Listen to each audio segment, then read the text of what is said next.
Hey guys, welcome to another Nintendo Indirect video. This is actually going to be one of two videos covering gameplay footage I took at PAX. Now I know PAX was a little while ago, but I've had a lot on my plate, and I'm really excited to get this stuff out for you guys.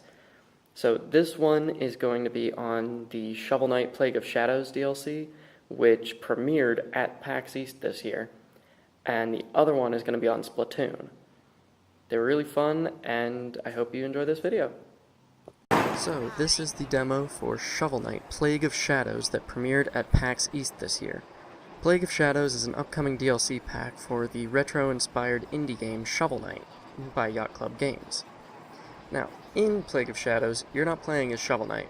In fact, you're playing as Plague Knight, one of the villains from the main plotline. This is actually going to be the first of 3 playable villain campaigns that Yacht Club Games is putting out for Shovel Knight.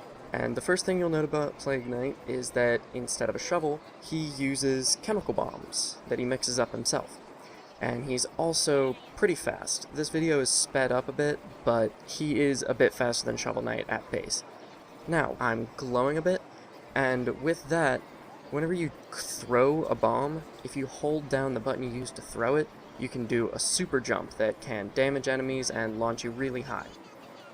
And that can be a really useful platforming tool, which I'm not utilizing very well right now. Now, the other 2 bosses that are coming in are King Knight and Spectre Knight, and this was part of the stretch goals offered from their Kickstarter campaign. Now, right here you'll notice going up against the first big enemy you fight in the Shovel Knight campaign, and it's a decent bit easier than it is playing as Shovel Knight, because you can throw off so many bombs in such a quick burst, where Shovel Knight's attacks were a little bit slower. The drawback to Plague Knight, though, is that he's a bit frail in comparison. He doesn't have armor, and he takes a little bit more damage than you normally would. And the other drawback is that he can't actually attack directly downward. He can throw a bomb downward, but it goes downward in an arc, so you don't actually hit an enemy that's directly below you, which you'll see in this video a little bit later.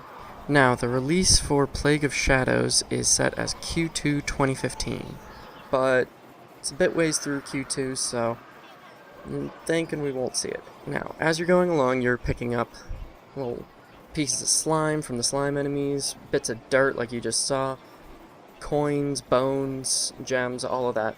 And rather than spending them as money as you would with Shovel Knight, which that was just the gems, you're actually collecting potion ingredients that you can mix at the checkpoints in the game into different potions that will probably replace Shovel Knight's relic systems, like the propeller blade and the alchemy coin. And right here you'll see that, yeah, you can attack an enemy directly in front of you or below you. You can just toss a bomb and hope for the best.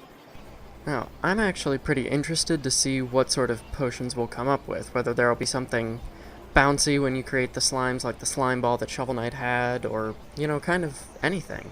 Now, speaking of potion mixing, the primary goal of the Plague of Shadows DLC is that you're looking to create the Serum Supernum, the components of which are held by the other former members of the Order of No Quarter. So you're going up against Treasure Knight and Polar Knight, all in the search of getting the ultimate potion. Now, these levels that you're seeing are almost entirely the same as the first level in Shovel Knight, and that's going to be how most of the game is run, where, yeah, the levels are going to be a bit different to reflect the new mechanics, but it's going to be a lot about learning how to use the new mechanics to your advantage in the same environment. And there are also going to be several environments that are brand new to this game. Now, honestly, the super jump isn't as good as I'd like. It's a little hard to get used to. You can adapt to it pretty quickly, but there's a decent learning curve with it. Now, my only really big issue with Plague Knight's gameplay is that your attacks have such great speed and such good knockback, and they're so long range that whenever you get into a fight with an enemy, like you'll see later with Black Knight, it really becomes a game of how fast can you hit the throw button, because no matter what they do, they're not going to be able to get out of there once you start throwing. It's really fun. I had a lot of fun with it, and if this is what the first of the playable boss DLCs is going to be like, I can't wait to see the next ones. and I'm really happy I backed the Kickstarter.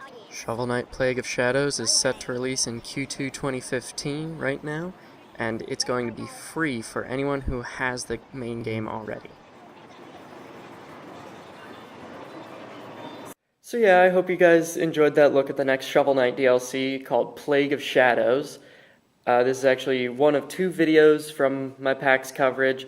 The next one on Splatoon is going to have its link in the description below.